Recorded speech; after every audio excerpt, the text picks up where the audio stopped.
Jim, welcome. I'm so happy that you're joining me today to have this conversation. I feel very blessed to be here and really grateful to be invited to the conversation. And I see we're both wearing the pin. We're wearing our birds. I've talked to a lot of the folks that you've been busy going around talking to, and I just think there's a unanimous sense of excitement and confidence in you and Mockingbird 2.0 under your leadership. I think that's exactly what Mockingbird needs right now, so I want to thank you for that. Thank you, Jim. I really appreciate that. How would you describe the heart of Mockingbird's work? There's kind of two sets of answers that come up to me. One is system reform. Our first tagline was building a world-class child welfare system while serving our neighborhood youth. When you say the soul, the heart and soul, then to me it's children and youth and grandmas. Yes. And I say grandma both literally but also metaphorically about being present to children, which effectively is healthy, loving, engaged adults. That's something that I've really resonated with around the Mockingbird family structure as well, because it's really emulating the organic nature of a multi-generational family. Natalie, one of the things I've heard you talk about is reflection and healing as sort of your two top priorities for the organization. I'd love to hear from you to expound on that a little bit. Why is that important? When we think about the work that we're doing in support of young people who come from trauma, who've experienced a lot of trauma, then one of, I think, our primary charges as an organization is to make sure that we're creating a safe space to be able to bring those youth into our work. And how can we get to a safe space for young people if we can't do that with our staff? And that's a starting place for me at every organization, with every department that I've led, starting with healing first.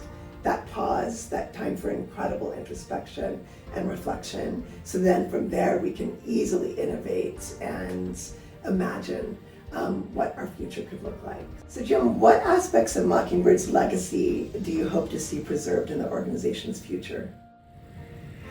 Well, yeah, thank you for that question, because the truth is you don't even need to ask me that, right? I received that as a gift that you would even care enough to ask. I think you're doing it. I think centering young people's voice, centering them, helping them be something, know that this organization values them as more than the trauma they survived or a treatment plan, somebody trying to fix them, but rather bring you and all that means, and then help us reform this system, change this world. Every person on the planet, especially those closest to the issues that we're trying to resolve, want to be creators in this. Yeah. They want to elevate their own voices, and who better as key advisors to really changing systems than those closer to the issues.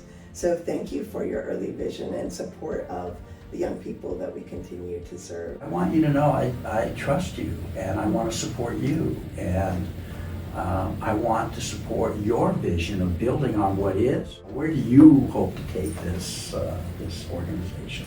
I want to carry forward all of that beautiful work that you started, because I think it is still absolutely relevant to our community and to the child welfare system today. One of the things that has really helped me in my early thinking in this role has been thinking about how nonprofits traditionally operate. Oftentimes, as nonprofits, we operate from this place of lack.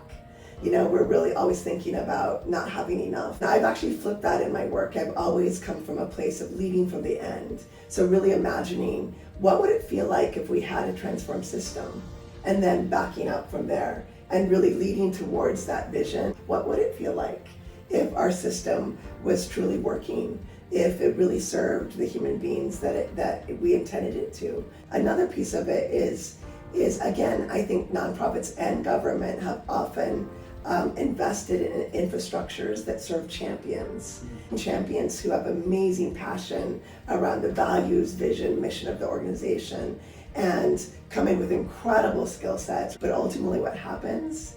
They burn out, they exit, and a vacuum is left. What if we invest in infrastructures instead that support the average human being to come and do great work?